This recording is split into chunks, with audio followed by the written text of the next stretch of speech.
Yes, fight fans, Jay's Fight Talk here. And as you can see, I'm here to talk about UFC 305. I'm pumped for this fight. I will not sleep tonight. I will watch it live with matchsticks in my eyes if I have to. Mystic Murph here with a fight prediction video. We're going to start with the prelims. Let's go straight in, guys. First fight of the night for me, Jack Jenkins faces off against Gilbert Burns' brother Herbert. Tough matchmaking, very, very good matchmaking. It's a tough fight. Jack Jenkins, up until he lost, he had a weird arm injury on the Adesanya Strickland card in 2023. He's not fought since. Up to that point, he was on something like a 9 or 10 fight win streak. He'd had 3 or 4 fights before getting into the UFC in terms of wins. I think he came through the Dana White Contender Series, and he'd gone right up to as I say, September 2023, got the arm injury and hasn't fought since. He's up against Herbert Burns, who is the younger, I think, brother of Gilbert Burns. Either way, he's the brother of Gilbert Burns. He fights very similar. He's Brazilian Jiu-Jitsu is up there. I think he's got a black belt, at least a brown, and his hands are pretty heavy as well.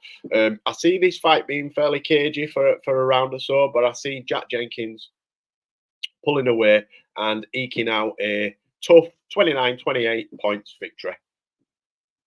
Next fight, Casey O'Neill versus Luana Santos. Now, this isn't the original opponent that Casey O'Neill has been in camp for.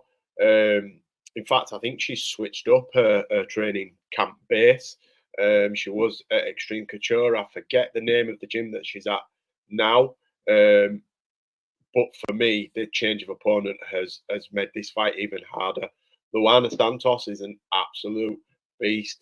And if she puts on a decent enough performance tomorrow night, then she could get a title shot. She could be thrown straight in there and get the winner of the upcoming title defense. For me, Casey O'Neill has not been the same since she came back from the injury. It's a home fight for her. I know she's Scottish, but she's based in Australia, or was based in Australia. Fights out of Australia. I fear for Casey in this, and I mean that in with the utmost respect. I struggle to fight sleep. You know, Luana Santos would beat the brakes off of me, but I just don't see this fight going well for Casey O'Neill. And unfortunately, I'm picking against her. I am going with Santos with a TKO in the second round. Next fight for me could be fight of the night. We've got Joshua Culibao against Ricardo Ramos. It could certainly be fight of the night on the early prelims. Excuse my croaky voice and sniffling. I'm still suffering from man flu, which is deadly serious. Man flu is not to be sniffed at. Yeah, Joshua Culibao against Ricardo Ramos. For me, I think Ricardo Ramos has too much for Joshua Culibao, and I've actually got a points victory for Ricardo Ramos. Wouldn't be surprised if there is a submission in there, but I am going for Ricardo Ramos on points.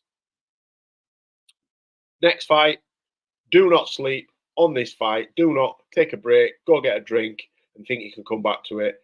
Junior Taffa, the mustache assassin, against Walter Walker, the brother of Johnny Walker. And yes, he's just like Johnny, hits like a Mack truck, and he's got really good jiu-jitsu. Junior Taffa does what it says on the tin. He'll knock your ass out if he gets half a chance. Throw him on his back. No disrespect. He's absolutely useless off his back.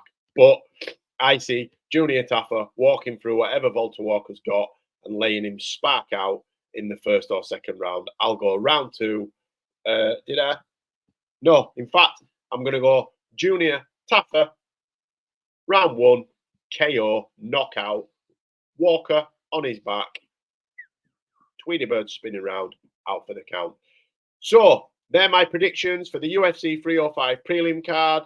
Guys and girls, let me know what you think in the comments below. And as always, please like, comment, share, and subscribe. See you on the other side, fight fans.